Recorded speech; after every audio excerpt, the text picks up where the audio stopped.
बंगाल चुनाव में बीजेपी ने 294 सीटों में से 260 सीटों को जीतकर ऐतिहासिक जीत दर्ज करी और 15 साल के लंबे कार्यकाल के ममता बनर्जी के टीएमसी के दावेदार टीएमसी को ध्वस्त कर दिया और रामराज स्थापित कर बीजेपी का परचम लहराया। लेकिन जो ही चुनाव की जीत का जश्न बदला, जीत जश्न में बदला तो आरोप प्रत्यारोप की कार्रवाई शुरू हो गई।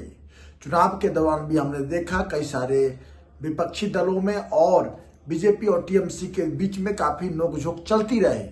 लेकिन यह नोकझोंक तब और ज्यादा बढ़ गया जब बीजेपी ने 294 सीटों में से 207 सीटें जीतकर ऐतिहासिक जीत दर्ज करी और बंगाल में टीएमसी को उखाड़ फेंक बीजेपी का सत्ता कायम किया। इसके बाद टीएमसी की अध्यक्ष ममता बनर्जी, पूर्व मुख्यमंत्री ममता बनर्जी ने अपने पद से इस्तीफा देने से मना कर दिया। साथ ही 130 सांसदों के हस्ताक्षर के साथ वो सांसद पहुंच गए, जहां उन्होंने लोकसभा में अपने पक्ष और दस्तावेजों में ये जिक्र किया और सत्ता पक्ष पर यह आरोप लगाया कि बीजेपी के द्वारा चुनाव में धांधली की गई, चुनाव को प्रभावित किया गया। कुछ पार्टियों को, कुछ लोगों को इलेक्शन कमीशन ने सहयोग किया। लोगों को इलेक्शन कमीशन तथा सरकार के कुछ अंगों के मदद से उन्होंने उसको प्रभावित किया और साथ में इन्होंने कहा इस इलेक्शन कमीशन का दुरुपयोग हुआ और साथ ही इलेक्शन कमीशन मुख्य चुनाव आयुक्त ज्ञानेश कुमार के ऊपर उन्होंने महाभियोग का प्रस्ताव 130 सांसदों के हस्ताक्षर के साथ संसद में पेश किया।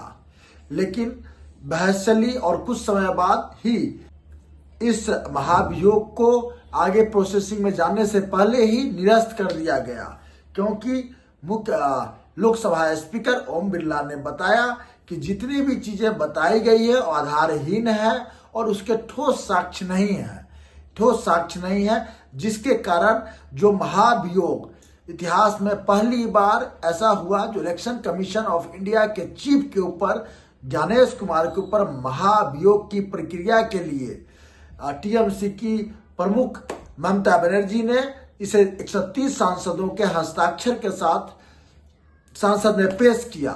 लेकिन लोकसभा स्पीकर ओम बिरला ने इसे नकारते हुए, खारिज करते हुए कहा जितने भी दोषारोपण लगाए गए हैं वो सारे बेबुनियाद है या उसके कठोर सबूत नहीं है, ठोस सबूत नहीं है। और इस तरह से महाभियोग की प्रक्रिया पूर्ण होने से पहले ही धराशायी हो गई। मैं बताना चाहता हूं महाभियोग की प्रक्रिया इतिहास में पहली बार ऐसा हुआ जब इलेक्शन कमीशन ऑफ इंडिया मुख्य चुनाव आयुक्त के ऊपर महाभियोग की प्रक्रिया लगाई गई हो, महाभियोग लगाया गया हो, लेकिन यह धराशायी हो गया। ये सारी चीजें आरोप प्रत्यारोप चलती रही और इस समय बीजेपी पूर्ण रूप से बंगाल में अपना वापसी की है और अपना सरकार बनाने के लिए सज्ज है। तो आप क्या सोचते हैं बंगाल चुनाव में किन किन चीजों ने प्रभावित किया, बंगाल चुनाव में क्या क्या काम साम दंडे भेद लगे?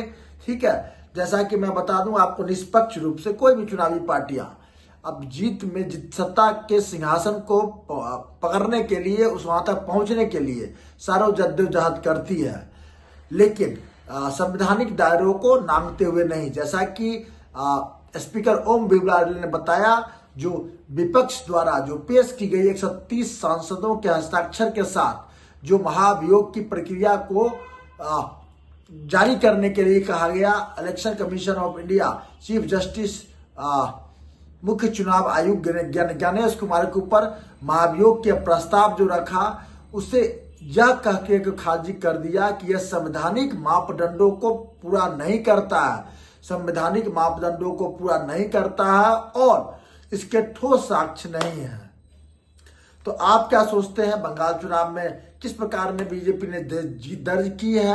क्या क्या चुनाव में चीजों को प्रभावित किया है? आप अपनी राय कमेंट्स करके जरूर दें। जय हिंद, जय भारत।